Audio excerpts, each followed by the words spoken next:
Okay, can you hear me? Yeah. It's really an honor to be here, and I'm especially glad to be able to publicly thank Helena for her decades of work. You know, as these conferences exemplify, she has really been relentless in her pursuit of seeking ways of living that promote exuberance and relations that nurture and sustain life. And today I want to talk about beauty, which is a relation of exuberance that has been much maligned in our modern world. In fact, when I tell people that I'm writing about beauty, sometimes they laugh out loud. I once told an artist I was writing about beauty, and she blurted out, "I hope you're not writing about Botox." But more often people are baffled, and actually I would say both are fair reactions. If you put the word beauty into a Google search, you will find hundreds of thousands of references to plastic surgery, to fashion, and to makeup.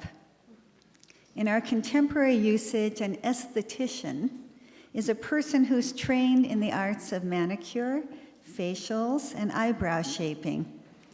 Also called beauticians. Their specialty is almost always female beauty.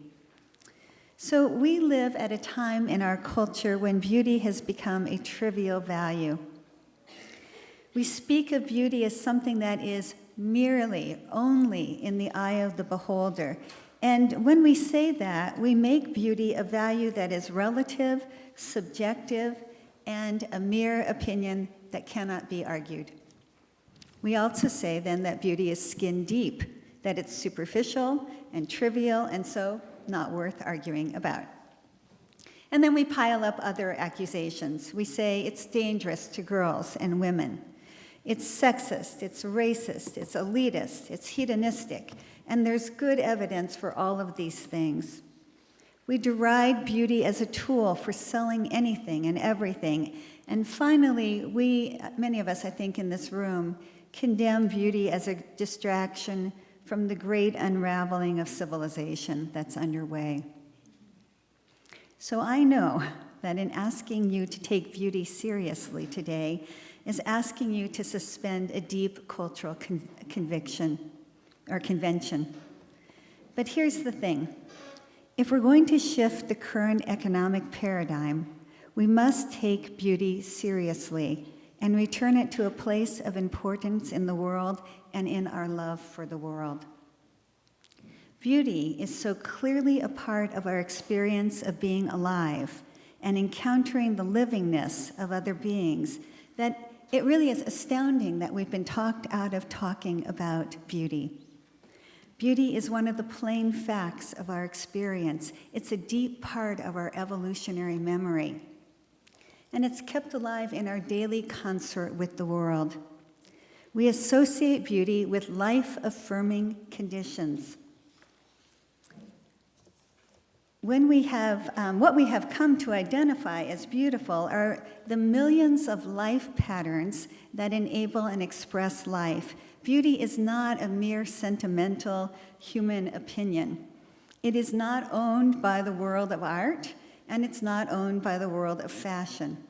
It's what we name those experiences of life that encourage and support freshness and zest so that life can continue. For most of Western history, and this is really interesting to know, that for most of Western history, beauty was understood as fundamental to the structure of the cosmos. In fact, the word cosmos is Greek for the word order. And the kind of order that was assumed was an aesthetic order, an order of harmony and an order of proportion. So here's the really important thing. The story of how beauty was transformed from a fundamental dimension of the cosmos to a personal opinion is part of the story of how we have been talked out of caring for the natural world and talked into caring for this very abstract thing called the economy.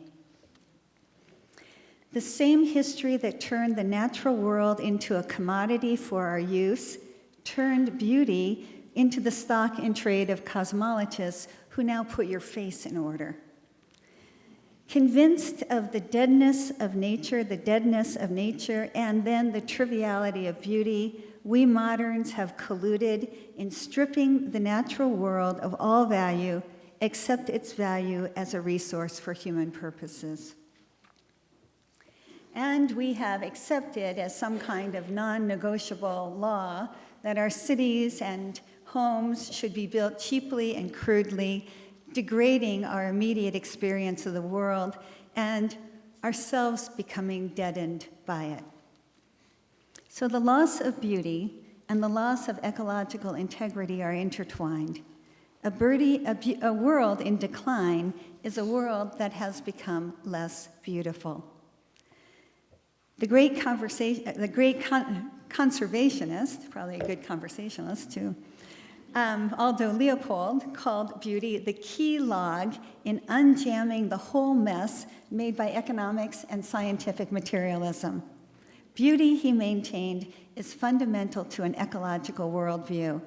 And if we're ever going to break out of the mechanistic framework that bears much responsibility for the deterioration of the planet, we must reimagine the world so that it's possible to speak of it as intrinsically valuable and resurrect beauty as a dimension of that value. I want to give you an example then of a consequence of our neglect of beauty as a value. In Western North Carolina, I now live in Western North Carolina, and in Avery County, it's up in the mountains, in the 1980s, a developer proposed the building of a condominium on the ridge of a mountain called Sugar Mountain. That ridge is part of these gorgeous Appalachians, and it overlooks the Appalachian Trail, where the trail intersects with the boundaries between Tennessee and North Carolina. In the springtime, it's covered with gorgeous rhododendrons, and this is a picture from the fall. Just get those wonderful golden colors. If you look out from this part of the ridge, you will just see that sea of blue-green mountains that's so iconic of the Appalachians. The condominium project proposed jobs, new housing, and an increase in tourism in an economically depressed region. The residents of Avery County were eager for all these things. What could go wrong? So here we go. Which of these buttons do I choose? Is it the green? It's the yellow? Okay. There it is. Okay, here we go. Here's what the condo project looks like. The Sugar Top condominium is 131 feet tall and can be seen in every season from a distance of 50 miles away, looking, I think, like a misplaced Las Vegas casino. It's a landmark in travel guides. Did I get a new one? Yeah. So if you open a travel guide to Western North Carolina, here's how it'll be described. As massively ugly and a scar on the scenic beauty of the area. Just what you want in a travel guide. It was not until after the foundation was poured that the public realized that the condo project was going to be an unbelievable eyesore. It was then that the president of the development company had to publicly defend the project. Here's what he said. Oops. Uh-oh. Now what did I do? Here's what he said. What is world-class to one person is not world-class to another. Some like red ties, some like green ties. View sheds, he implied, are no different from neckties. A ridge line with a 10-story tower is no better and no worse than a ridge story that is in its natural state. In other words, he justified ridgetop development on the basis of aesthetic relativism. Its beauty as merely in the eye of the beholder, and not as a quality of the biotic community. Just to be clear, the modernist logic works like this. As soon as you say beauty is only in the eye of the beholder, you make it a private value, a matter of personal taste. And then, because there's no objective measure of something that's a matter of personal taste, it's excluded from public discussion and decision-making. Personal opinion counts for very little when it comes to planning and zoning commissions. The consequence is that we're unable to talk publicly about a shared experience of value that is not an economic value, even though we know beauty to be a cherished fact of our experience. We find ourselves silenced by our incapacity to speak about it. And so economics remains the sole arbiter of public value, riding roughshod over our fundamental desire for beauty. Now, I want to tell you one more thing that the company president said in his defense of Sugar Top. And this one thing takes us deeper into the logic of economism. Remember, the first thing he said was that some people like red ties, some people like green ties, and so he reduced aesthetic judgment to opinion. But then he said this. Oop. There it is. Sorry. Aha. Everybody who's rich desires to be on top of a mountain, period. And with this statement, he conceded that beauty is not simply a matter of red or green ties, but that in fact there is a deep-seated desire for beauty, and so deep-seated that all people want it, and some are willing to pay a lot for it. And now we arrive at the madcap reckoning that is the consequence of the economic monopoly on value. As beauty becomes rarer, it becomes more valuable, just as economic theory would have it. And as it becomes more valuable, only the wealthy can afford it. But what is it that the wealthy want?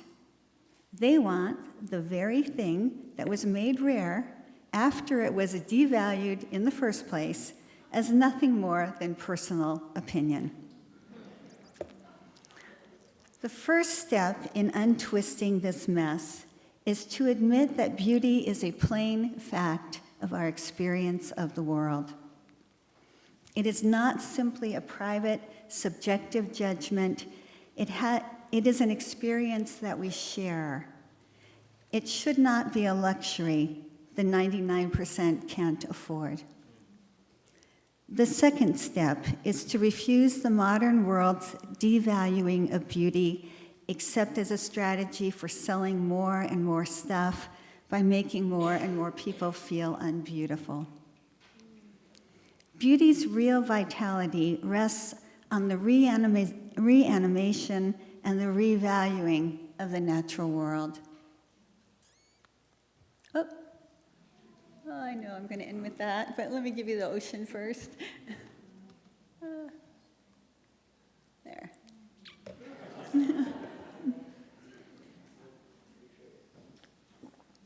The natural world is teeming with life and filled with value. And beauty is a significant, life-affirming form of that value. It is part of the structure of life, and when we encounter it, we feel enlivened by it. Our continued trivialization of the value of beauty is evidence of the unremitting grip of the modern world on us.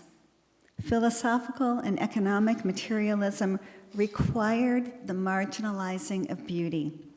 Just so, the reintroduction of beauty as a public value will serve to break the exclusive control of economics as the determiner of worth.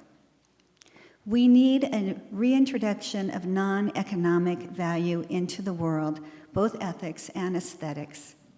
Beauty, understood as the name for the value associated with aliveness, with feeling, and with sensitivity, calls us to a different relation with the natural world and with each other.